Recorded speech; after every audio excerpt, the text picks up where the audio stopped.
ইদা কুমতুম ইলাস সালাতি ফাগসিলু ওয়ুজুহাকুম, তোমরা তোমাদের মুখমণ্ডল ধৌত করো।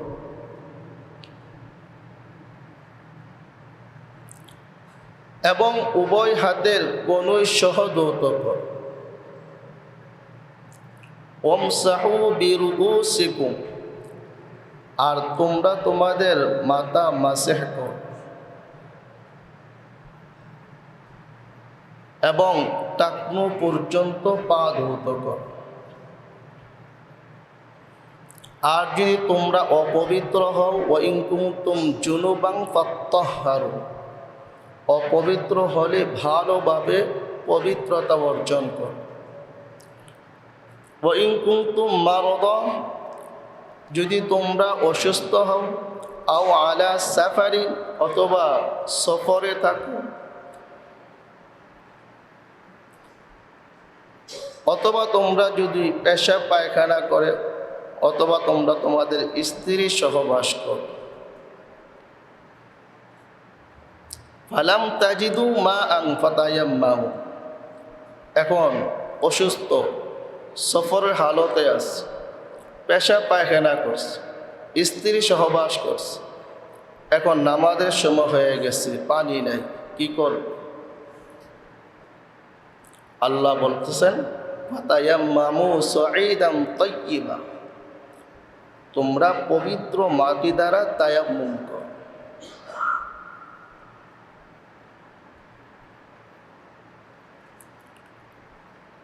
তাহলে কোনো ব্যক্তি যদি অসুস্থ হয়ে যাওয়ার পরে পানি না পায়, অথবা পানি আছে কিন্তু অঙ্গগুলো ধৌত করতে গেলে তার অসুস্থতা আরও বেড়ে যাবে, এমনকি অঙ্গহানি হওয়ারও সম্ভাবনা থাকে, তাহলে তার জন্য পানি থাকা সত্ত্বেও তায়াম্মুম করা জায়েজ আছে। সফরের অবস্থায় এমন জায়গায় অবস্থান করতেছে যেখানে আশেপাশে 1-1.5 মাইলের ভিতরে কোথাও কোনো পানি নাই, তাহলে তার জন্য তায়াম্মুম করা জায়েজ আছে। স্ত্রী সহবাস করছে, তো স্ত্রী সহবাস করলে তো গোসল ফরজ, এখন পানি নেই, কোথাও পানি নেই, পানির ব্যবস্থা নাই, তাহলে ওই ব্যক্তি কি করবে? তায়াম্মুম করে নামাজ চালিয়ে যায়।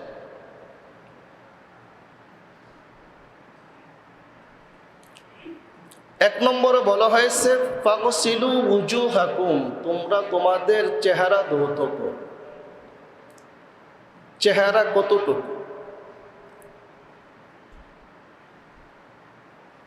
কপালের অগ্রভাগ থেকে নিয়ে থুতনির নিচ পর্যন্ত, এক কানের লতি থেকে অপর কানের লতি পর্যন্ত, এটা হলো চেহারার পরিধি, এতটুকু ধৌত করা ফরজ।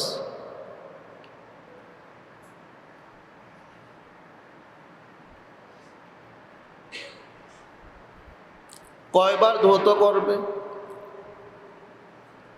হাদিসের মাঝে কোনো কোনো রাওয়ায়াতে 1বারের কথা আসছে, 2বারের কথা আসছে, 3বারের কথা আসছে, তবে উত্তম হলো পুরা চেহারা 3বার ধৌত কর।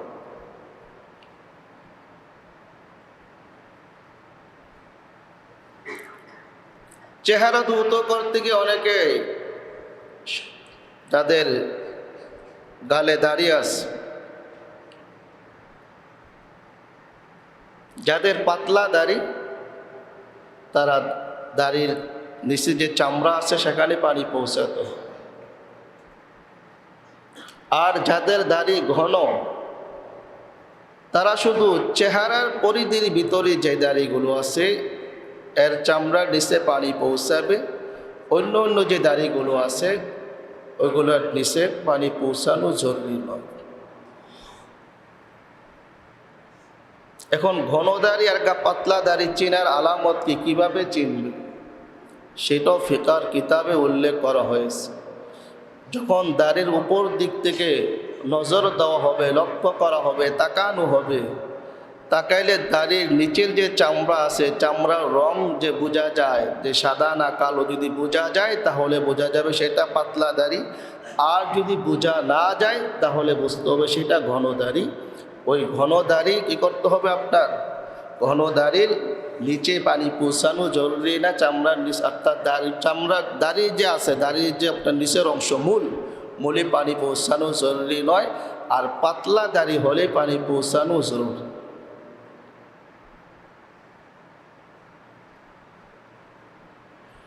তাহলে অজুর শুরু থেকে যদি আমরা আসি, এটা তো হলো ফরজ। অজুর সুন্নত সহকারে যদি আমরা অজু করতে আসি,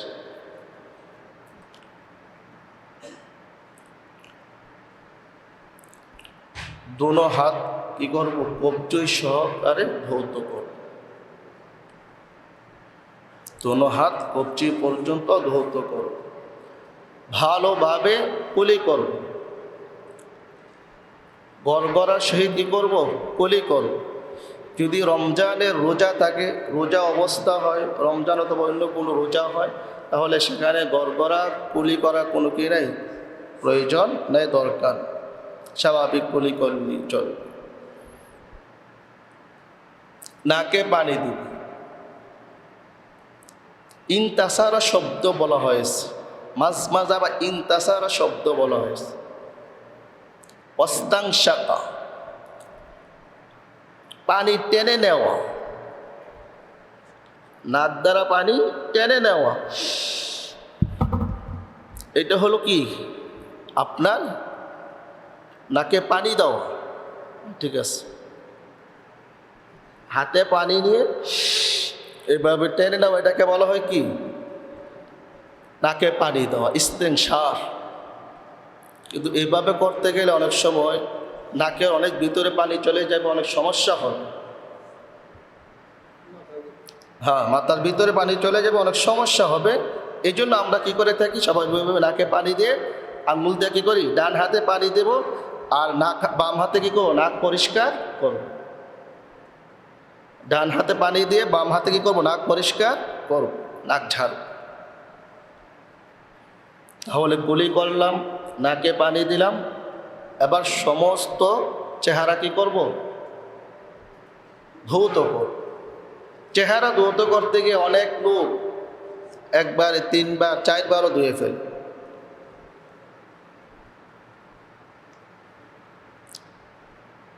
তিনবারে বেশি কোনো অঙ্গ ধৌত করা, যে অঙ্গগুলাকে 3 বার ধৌত করার কথা বলা হয়েছে, 3 বারের বেশি ধৌত করা মাকরুহ।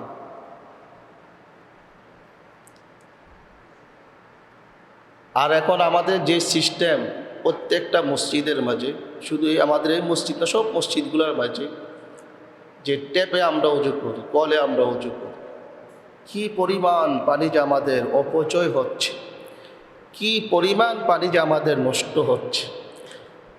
অথচ রসুলের সুন্নাহ কি জানেন? পাত্রে পানি নিয়ে উজু করা, পাত্রে পানি নিয়ে উজু করা, উঁচু স্থানে বসে উজু করা, ক্যাবলামুখী হয়ে উজু করা। আপনি দেখেন, আপনি যতই কমায় ছাড়েন, আপনি নিচে একটা বালতি রাখেন, আপনি উজু করতে 1 বালতি পানি খরচ হয়ে যেতেছে। অথচ রসুল উজু করতেন কি 1 কেজি 1.5 কেজি পানি দ্বারা, 1 থেকে 1.5 কেজি পানি দ্বারা উজু করতেন। তাহলে আমরা শুধু উজু করতে গিয়েই আমরা 10 লিটার 12 লিটার 8 কেজি 10 কেজি পানি শেষ করে ফেলছে। অথচ 10 কেজি পানিতে রসুল গোসল করছে। তাহলে এটা কি অপচয় না? অপচয় না, অবশ্যই অপচয়। তাহলে এই জিনিসগুলো আমরা খেয়াল রাখবো। যদি আমাদের পক্ষে কারোর পক্ষে সম্ভব হয়, আমরা বাড়ির থেকে উজু করে আসবো। কারণ বাড়ির থেকে উজু করে আসলে তো সওয়াব আছে না? বলে বাড়ির থেকে কোনো ব্যক্তি যদি উজু করে আসে, গত জুমার আগের জুমা বলেছিলাম, প্রতিটা কদমে কদমে, প্রতিটা পাড়ায় পাড়ায় আল্লাহ তাআলা কি করবেন? 1 বছরের হজ এবং 1 বছরের নফল রোজার সওয়াব দান করবেন। তাহলে হজ করা কি এত চারটেখানি ব্যাপার না? হজ কি সবাই করতে পারে? তাহলে এই সব থেকে আমি মাহরুম হব কেন? একটা হলো যে আশেপাশে আমি ছিলাম, বাড়ির থেকে আসি না, আশেপাশে ছিলাম, এখন আশেপাশে ঘোরাফেরা করছি, অজু নাই, আচ্ছা ঠিক আছে অজু করলাম, এটা কোনো সমস্যা না। অভিভাবক করলেও কোনো সমস্যা নেই, তবে যেহেতু আমি সব যেহেতু আমার জন্য রাখা হয়েছে, আমি সব অর্জন করবো না কেন? বাড়ির থেকে উজু করে আসলে যেহেতু আমার জন্য এত পরিমাণ সব রাখা হয়েছে, আমি উজু করে আসবো না কেন? হ্যাঁ, তারপর যে আশেপাশে আমি ছিলাম, আশেপাশে যেগুলো হাতের জন্য আসছি, প্রয়োজনের জন্য আসছি, এখন আমার অজু নাই, অজু করে সমস্যা নেই, কিন্তু অজু করতে গিয়ে আমাকে খেয়াল রাখতে হবে কোনোভাবেই যেতে পানি অপচয় না। পানি অপচয় হলে কিন্তু আল্লাহকে জবাবদিহি করতে হবে, জবাবদিহি করতে হবে, যেই হন। আমি অপচয় করে আমাকেও জবাবদিহি করতে হবে, বা কাবার ইমাম যদি অপচয় করে তাকেও জবাবদিহি করতে হবে, আমার আপনার নবীও যদি অপচয় করে তাকেও জবাবদিহি করতে হবে। আল্লাহ কি বলছেন? কুলু ওয়াশরাবু ওয়ালা তুসরিফু, তোমরা পানাহার করো কিন্তু অপচয় করো। ইন্নাল মুবাজ্জিরিনা কানু ইখওয়ানাশ শায়াতিন, অপচয়কারীরা শয়তানের ভাই। তা আমরা শয়তানের ভাই হইতে যাব কেন? আমরা তো কি, আমরা মানুষ, আমরা মানুষ মানুষের ভাই হতে যাব। আল মুসলিম আকুল মুসলিম, মুসলমান মুসলমানের ভাই, তো আমরা শয়তানের ভাই হতে যাব কেন? এই জন্য আমরা যারা অজু করি, যেখানে অজু করেন না, শুধু মসজিদের কথা বলতেছি না, আপনি আপনার বাসায় অজু করেন, সেখানে অপচয় করা যাবে না। সেখানে আমার পানি আমার পানি আমি ব্যবহার করুন, সমস্যা কোথায়? আমার পানি, আমার টাকার কেনার পানি আমি ব্যবহার করব, আমি অপচয় করব, সমস্যা আছে? অবশ্যই আছে। আপনি কি হয়ে যাবেন? শয়তানের ভাই হয়ে যাবেন। তাহলে মসজিদে হোক, বাসায় হোক, যেখানে হোক, কোনো অবস্থাতেই পানি অপচয় করা যাবে না। এই যে আমাদের অনেকের যাদের চেহারা জ্বলন্ত দাঁড়িয়ে আছে, আসলে এই ঝুলন্ত দাড়িগুলো ধৌত করা ফরজ না। আমরা না জানার কারণে আমি অনেক ভাইদেরকে দেখি খুব ডইল্লা ডইল্লা গৈসা গৈসা একবার পানি দাড়ি ধৌত করে। তা আপনাকে এত কষ্ট করতে কে বলছে? শরীয়তকে আপনাকে কষ্টে ফেলাইছে নাই। শরীয়ত কোনো ব্যক্তিকে কষ্টে ফেলে নাই। আপনি স্বাভাবিকভাবে 3 বার ধৌত করবেন, যত গণদাড়ি হোক, আপনি স্বাভাবিকভাবে 3 বার ধৌত করবেন। 3 বার ধৌত করার পরে পরবর্তীতে আপনি দাড়ি খিলাল করবেন। দাড়ি খিলাল করা সুন্নাত, এবং দাড়িও 3 বারের বেশি খিলাল করা যাবে না। দাড়ি খিলাল করার পদ্ধতি হলো আপনি ডান হাতে পানি নেবেন, পানি নিয়ে এভাবে করবেন, এভাবে মারবেন, মারার পরে এই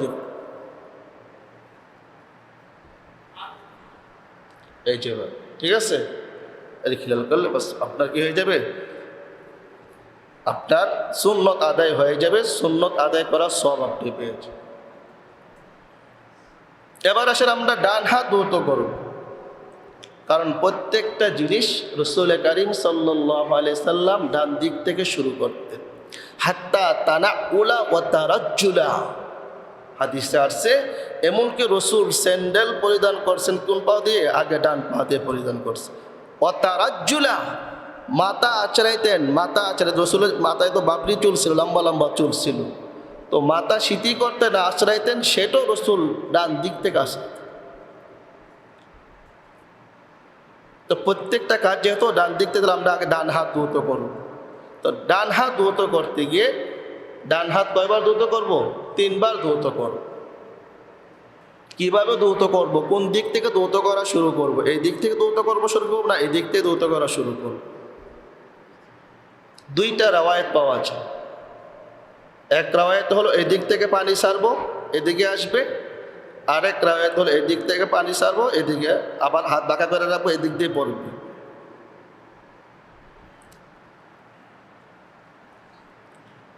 উত্তম হলো আমি যখন অজু করব, যখন পানি নিব, যে পানিটা এভাবেই করে আবার বাঁকা করব, আঙ্গুল দিয়ে পানি কি যাবে? বের হয়েছে।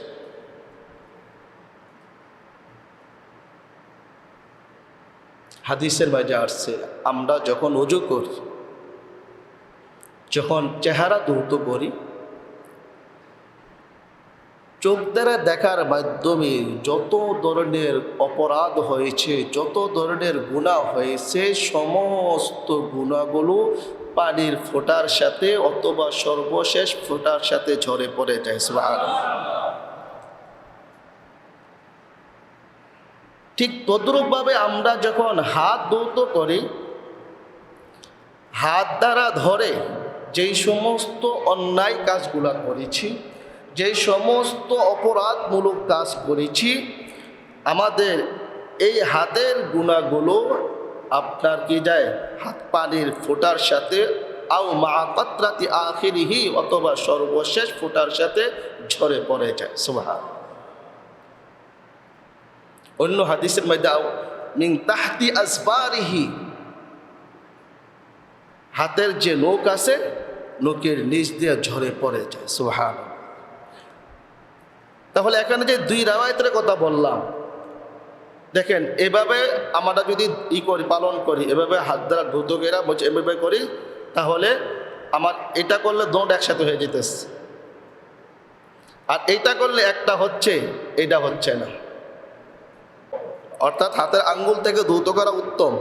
তাহলে আপনি যদি এদিক থেকে শুরু করেন তাহলে এখান থেকে হচ্ছে না, এদিক থেকে শুরু করলো আপনার এটা হচ্ছে যে আপনার আঙ্গুলের নিচ দিয়ে পানিগুলো চড়ছে, কিন্তু এটা এটা এটা হচ্ছে না।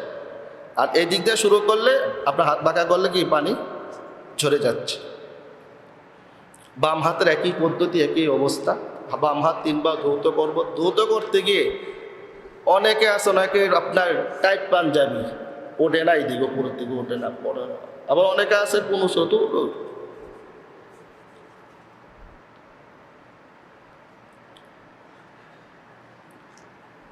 আপনার এই যে কনুই, এটাকে কনুই বলে, এই কনুই, এই কনুই সহ ধৌত করতে হবে।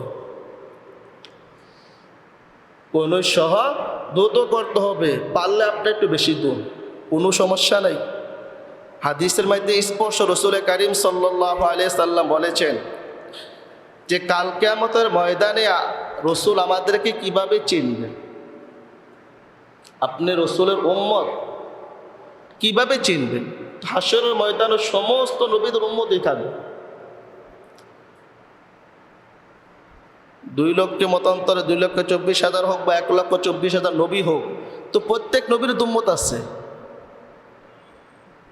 কথার কথা 1 লক্ষ নবীও যদি ধরি, 1 লক্ষ নবী যদি 2 জনকে উম্মত থাকে, তাহলে তো কয় লক্ষ?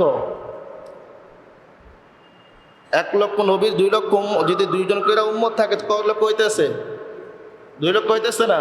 তাহলে 2 লক্ষ আবার নবী আছে 1 লক্ষ, 3 লক্ষ মানুষের মধ্যে চিনাটা তো কষ্ট হয়ে যাবে। আর উম্মত কি 2 লক্ষ বলি, কোটি কোটি হাজার হাজার কোটি উম্মত হবে। তো এই হাজার হাজার কোটি উম্মতের মাঝে নবী আমাদেরকে কিভাবে চিনবেন?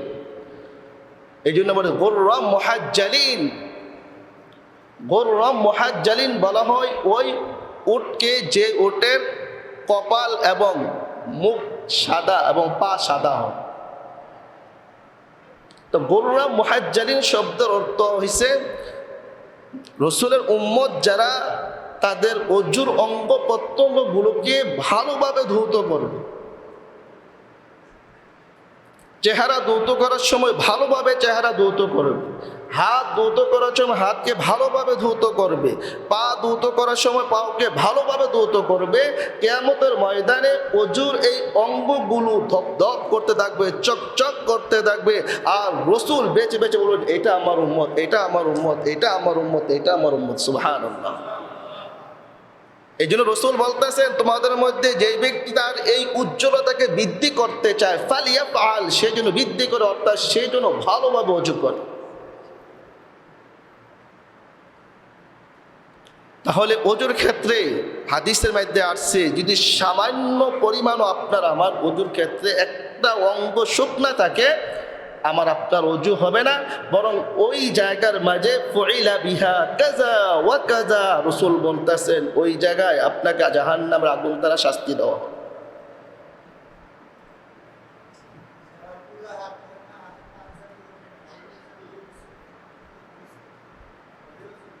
না, এই জন্য তো এই ধরনের পাঞ্জাবি পরাই দিচ্ছে। যেই পাঞ্জাবি আপনার আমার হাদিসের মধ্যে কি বলা হয়েছে, সুন্নত তরিকা কি, ঢিলা ডালা পাঞ্জাবি পরা। ঢিলা ডালা, টাইট ফিট করতে বলা হয় না, ঢিলা ডালা পাঞ্জাবি পরতে বলা হয়। সহজে খোলা যাবে, সহজে পরিধান করা যাবে, সহজে কাপড় হাত উপরে উঠানো যাবে, ঢিলা ডালা পাঞ্জাবি পরতে বলা হয়েছে। পাঞ্জাবির কাপড় একটু বেশি লাগুক না, সমস্যা কি? অনেকে বলে হুজুররা পাঞ্জাবির কাপড়ের দাম বাড়াই দিচ্ছে। যাক, একটা তো বাড়াইতে পারছি, অন্যগুলো বাড়াইতে না পারি, কাপড়ের দাম তো বাড়াইতে পারছি আমরা। এটা সমস্যা নেই। আপনার খেয়াল রাখতে হবে, আপনাকে কোন পর্যন্ত ধৌত করতেই হবে, ফরজ। এটা কোনো সুন্নত না যে আপনি সুন্নত ছাইড়া দিলেন, ফরজ। 4টা ফরজ, হাতের কনুই সহ ধৌত করা ফরজ, ধৌত করতেই হবে।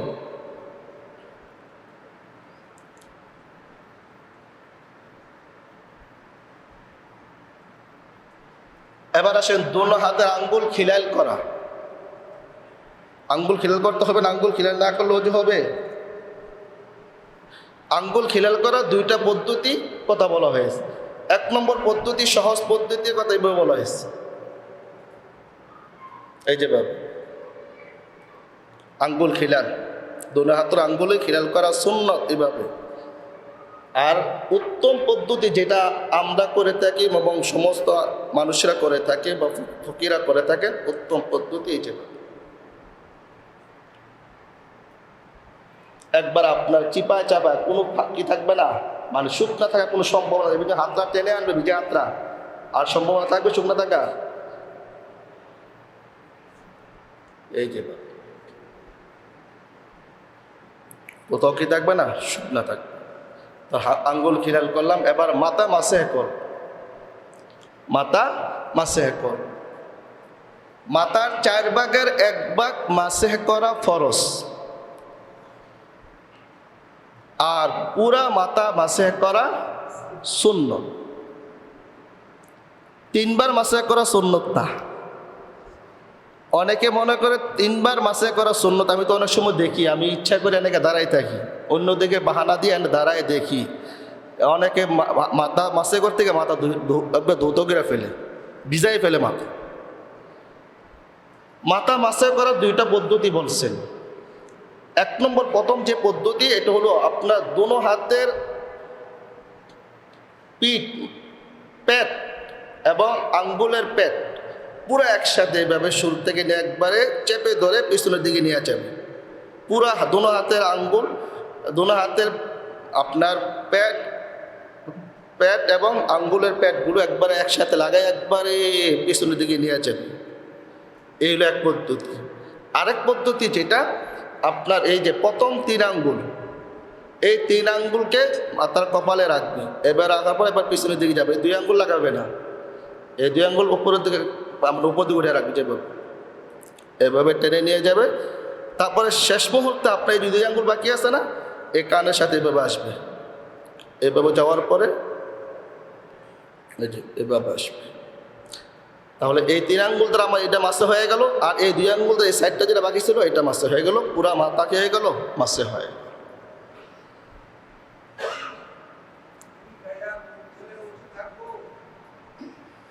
হ্যাঁ, এটা সমস্যা নেই। বিড়ি খাওয়া আসলে তো আপনার, হ্যাঁ এটা সমস্যা নেই, বিড়ি খাওয়া মাকরুহ বলা হয়েছে। এটা তো হারাম না, তো হারাম জিনিস খায়ান আপনার ওযু করতে হবে, এটা তো হারাম না। হারাম জিনিস খাওয়ার পর ওযু করে চলবে পর।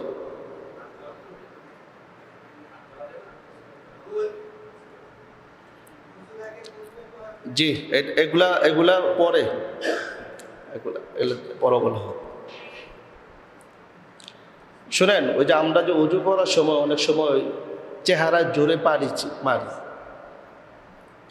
অনেক আছে এমনি মারে চেহারা, এমনি পানি মারা নিষেধ। হাতে পানি মারা যাবে না, চেহারা পানি এমনি ছেড়ে দিতে হবে, এমনি ছেড়ে পরে মাসাজ করতে হবে, এটা না। পানি চেহারা ছিটানো যাবে না, মারা যাবে না, স্পষ্ট মানে জোরে ছিটানো যাবে না, বরং কী করতে হবে, পানি চেহারা ছেড়ে দেওয়া কী করতে হবে, চেহারা পুরো ভালো করে ঢলে কী করতে হবে, মাসাজ আপনার ধৌত করতে হবে, এগুলো খেয়াল রাখতে হবে। এবার আসেন কান মাসে করা সুন্নত। কান কিভাবে মাসে করব? প্রথমে এই যে কনিষ্ঠ আঙ্গুল কানের ভিতরে ঢুকিয়ে দিব, যতটুক ঢুকে। তারপরে শাহাদাত আঙ্গুল দ্বারা কানের ভিতরে যে প্যাচগুলো আছে, প্যাচগুলা কি করব, মাসে করব। তারপর আপনার এই যে বিদ্যা আঙ্গুল আছে, বিদ্যা আঙ্গুলি দ্বারা কানের উপরে বাকি করব, এভাবে মুছে দিব, মাসে করব। প্রথমে কনিষ্ঠ আঙ্গুল যতটুক সম্ভব ঢুকিয়ে দেব, তারপরে শাহাদাত আঙ্গুল দ্বারা কানের ভিতরে যে প্যাচ আছে, প্যাচ কি করব, মাসে করব। তারপরে বিদ্যা আঙ্গুলি দ্বারা কানের উপরে বা কি করে দেব, মাসে।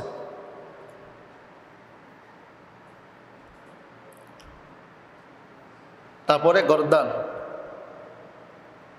গর্দান আপনার এই 3 আঙ্গুল দ্বারা, এই 3 আঙ্গুলের পিঠ দ্বারা, বাস 3 আঙ্গুলের পিঠ দ্বারা কি করবো? গর্দান মাসে করা মুস্তাহাব।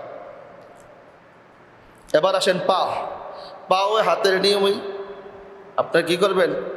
3 বার ধৌত করবেন টাকনু সহ। এই পাও ধৌত করতে গিয়ে কিন্তু আমরা শুধু স্বাভাবিক ধৌত করি। অনেকের পায়ের দেখবেন নিচের যে র্যাকগুলা, এগুলা অনেকের ফাটা ফাটা থাকে। এখন যদি আপনি স্বাভাবিকভাবে পাও ধৌত করেন তাহলে কিন্তু আপনার পানি পচবে না। এই জন্য আবার বিশেষ করে শীতকালে, শীতকালে তো পানি লাগাইতে আমরা চাই না, পানি লাগাইতে অনেকের ভয় লাগে না। ভালো করে ধৌত করতে হবে, একবারে ভালো করে ঘষে মেজে কি করতে হবে? পা ধৌত করতে হবে, দোনো পা টাকনো পর্যন্ত ভালোভাবে ধৌত করতে হবে। এবং দোনো পায়ের আঙ্গুলগুলো খিলাল করতে হবে। খিলাল করা কি সুন্নত। পায়ের আঙ্গুলগুলো কিভাবে খিলাল করবেন? বলে পায়ের আঙ্গুলগুলাকে বাম হাতের কনিষ্ঠ আঙ্গুলি দ্বারা, বাম হাতের কনিষ্ঠ আঙ্গুলি দ্বারা ডান হাতের কনিষ্ঠ আঙ্গুল থেকে শুরু হবে। এই যে মনে করেন আমার এটা পায়ের আঙ্গুল, এই যে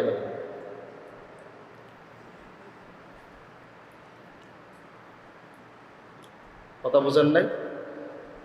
এটা কনিষ্ঠ পায়ের পরিকল্পনা, এটা পায়ের কনিষ্ঠ আঙ্গুল। তো আমার এই হাতের কনিষ্ঠ আঙ্গুলের দ্বারা এই যে হাত রাখ পা রাখে কি করবো? পায়ের এইভাবে ঢুকাবো, এভাবে ঢুকাবো, যখন আনবো তখন আমার পায়ের এই পরগুলো লাগবে, আবার এই পাশের যে ফাঁকাটা আছে ফাঁকাটা কি হয়ে যাবে? ভিজে যাবে। ঠিক পাশে পাড়াটা এভাবে এক অবস্থা, এভাবে এভাবে এভাবে এভাবে, তারপরে আবার বাম পায়ের বিদ্যা আঙ্গুলে এভাবে করবো, পরে তারপরটা এভাবে করতে থাকবো।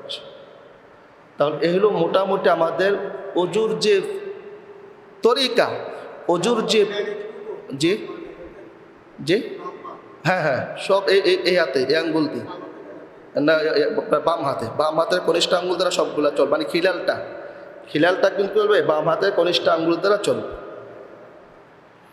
এই হলো মোটামুটি আমরা কি করলাম? অজু করলাম। তাহলে অজুর ক্ষেত্রে কখনোই আমরা কি করব না, কোনো অঙ্গকে যেটাকে 3 বার ধৌত করার কথা 3 বারও ধৌত করব, বেশিও করব না, কমও করব না। ঠিক মাথা মাসে করতে গিয়ে যেভাবে মাসে করতে বলা হয়েছে সেভাবেই মাসে করব। মাসে করতে গিয়ে যেন আমরা কি করি, মাথা ভিজেই না ফেলি, এই দিকগুলো আমাদেরকে খেয়াল রাখতে হবে।